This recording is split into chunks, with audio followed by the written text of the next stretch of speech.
On November 24, 1971, a man calling himself Dan Cooper boarded Northwest Orient Airlines Flight 305. He was just one of the many passengers that day, blending in seamlessly with the crowd. The flight was scheduled to travel from Portland, Oregon to Seattle-Tacoma International Airport, a routine trip that many had taken before without incident. Cooper was dressed in a business suit and appeared to be in his mid-40s. He carried a black briefcase and wore a black tie, looking every bit the typical businessman. He seemed unremarkable to those around him, just another traveler on a short flight. Shortly after takeoff, Cooper handed a note to a flight attendant. At first she thought it was just another passenger's request. The note claimed he had a bomb in his briefcase. Cooper's demands were clear and left no room for negotiation. He wanted $200,000 in cash, 4 parachutes, and a refueling truck standing by in Seattle. The refueling truck was to ensure the plane could take off again without delay. The flight crew, following protocol, relayed these demands to authorities on the ground, maintaining a calm demeanor to avoid alarming the other passengers. The FBI was immediately notified, and a tense standoff ensued as they worked to meet Cooper's demands. The situation was delicate, and any misstep could lead to disaster. The hijacking sent shockwaves through the nation. News of the incident spread quickly, capturing the attention of millions. It was a time of increasing air travel, and the idea that someone could take control of a plane so easily was unsettling. The event would forever change the way people viewed air travel and security. Upon landing at Seattle-Tacoma International Airport, Cooper's demands were met with precision and urgency.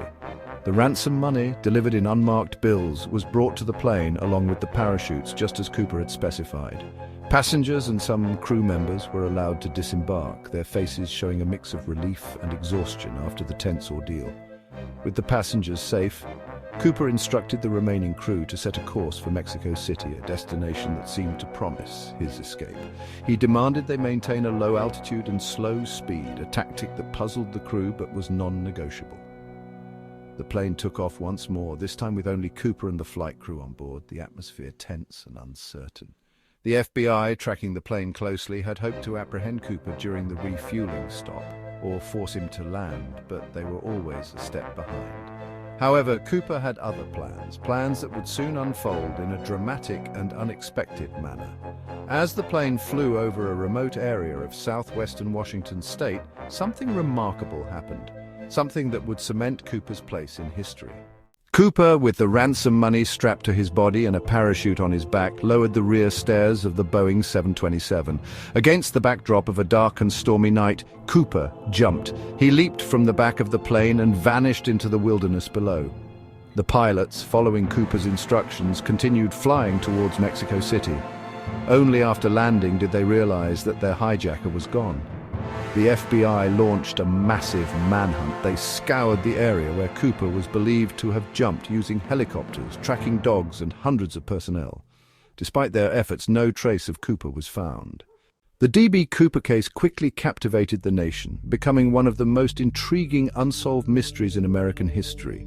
The audacity of the crime, the mystery surrounding Cooper's identity, and the fact that he was never found turned him into a folk hero of sorts. His story was retold countless times, each version adding a new layer of intrigue. The FBI followed countless leads over the years, but none panned out.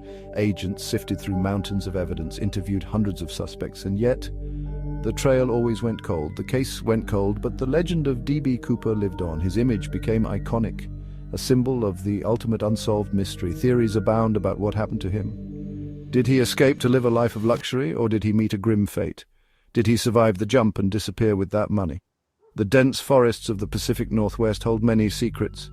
Did he perish in the wilderness, his body never to be found? The harsh terrain could easily conceal such a fate. The lack of answers only fueled the public's fascination. Each new theory and discovery reignited interest in the case. D.B. Cooper became a symbol of daring and mystery, a reminder that even in an age of advanced technology, some secrets remain elusive.